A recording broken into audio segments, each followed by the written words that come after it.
Hi guys, welcome to my video. So in this video, I'd like to explain about Bernoulli and exponential distributions. But before I get into the video, I'd like to give a shout out to Des References for making this video possible.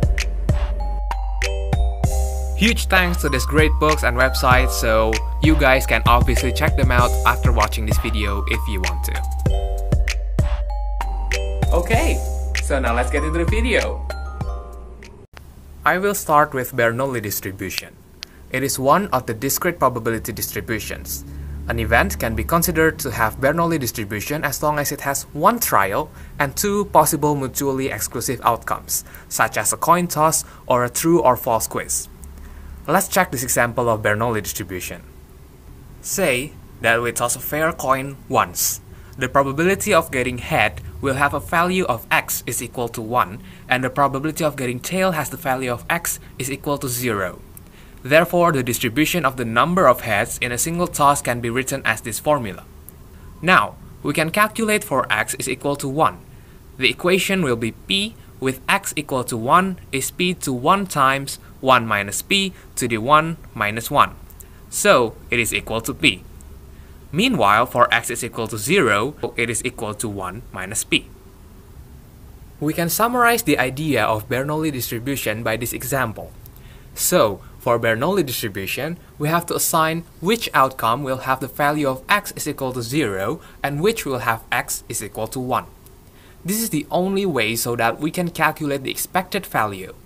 As we know, our expected value will always be equal to either p or p minus 1.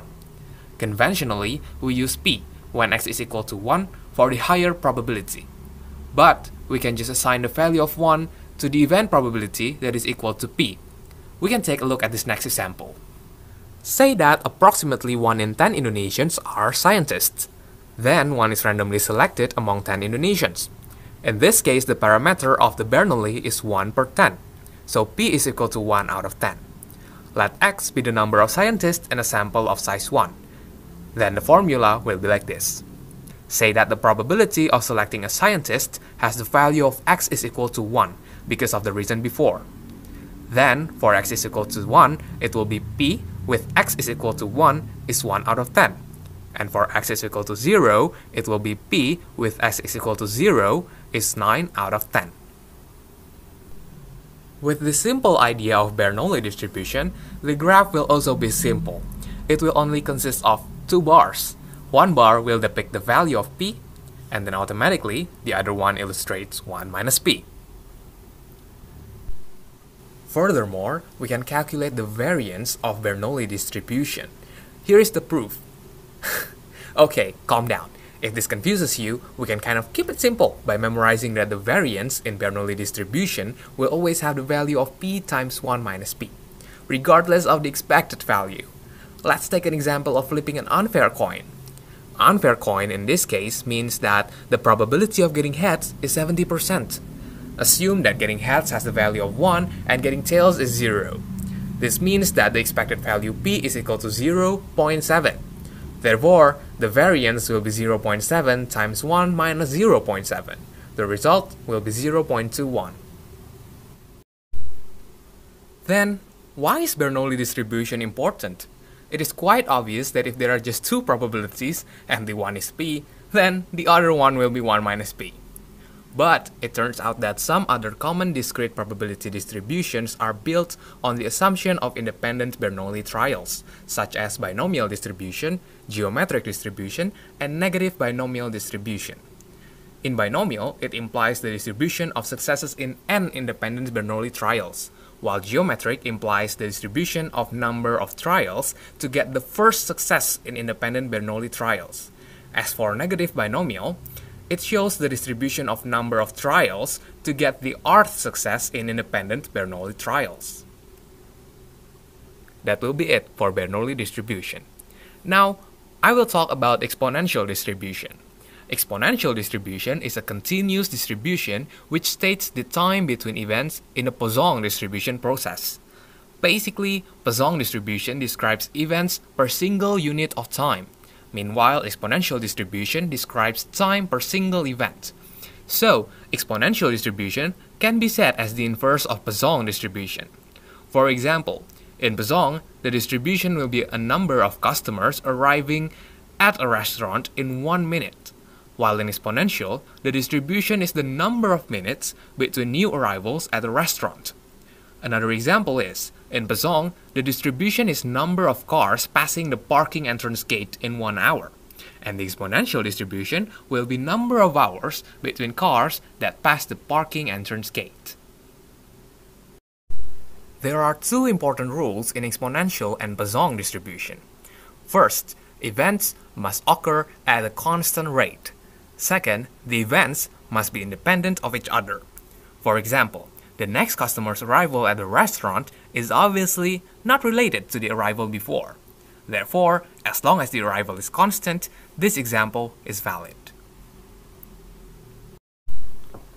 The calculation in exponential distribution will be shown in this example. The graph represents the minutes between new arrivals at a restaurant with average or mu is 20 minutes. The questions we will analyze here will be the probability that the next customer arrives within 10 minutes, the probability that the next customer arrives after 30 minutes, and the probability that the next customer arrives in exactly 40 minutes. Basically, what we find is the area below the graph.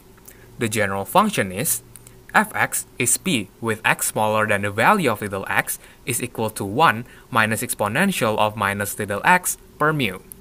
Thus, for the probability that the next customer arrives within 10 minutes, the exponential formula is provided like this.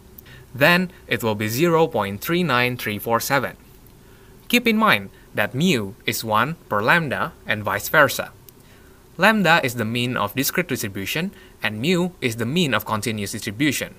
Remember that we use mu here. In Excel, we can input this formula to calculate the probability in exponential distribution with the equal sign expon.dist open bracket x, lambda, cumulative value, which is true or false, but just write true, it will work. Then close bracket. As in this example, the equal sign expon.dist open bracket 10, 1 per 20, true, and close bracket. Then, we will find the probability that the next customer arrives after 30 minutes. Notice in the formula above, random variable x is less than the value of little x. Because in this case we need the random variable x to be greater than the little x, then the equation becomes fx is p, with x is larger than the value of little x is equal to 1 minus exponential of minus little x per mu. Just add the 1 minus to the previous formula. Thus, we can input the values of little x by 30 and the probability will be 0.22313. In Excel, again, just add 1 minus to the previous formula. Now, this is the interesting part. We will analyze the case of finding the probability of the next customer arrivals in exactly 40 minutes. Here, the area of the graph is just like a line, right? But you know for sure that it is only an imaginary line. So, in a point where it shows exactly 40 minutes, the graph will have no certain width or area. Thus, the general equation of this kind of case becomes fx is p, with x is equal to the value of little x will always be 0. Then, p with x is equal to 40 is 0.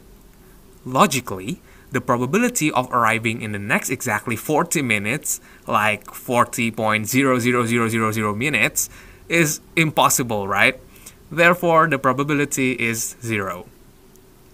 Some people call this kind of case the curse of continuous distribution.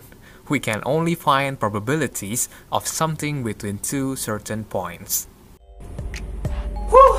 I know, that's a lot of explanation right there, but I really hope this video helps you to understand more about Bernoulli and exponential distributions. And actually, this is my first time ever making an explanation video on YouTube, so if you don't mind, please drop some comments below about this video. And if you like it, don't forget to hit the like button, share it with your friends. Thanks for watching. Peace.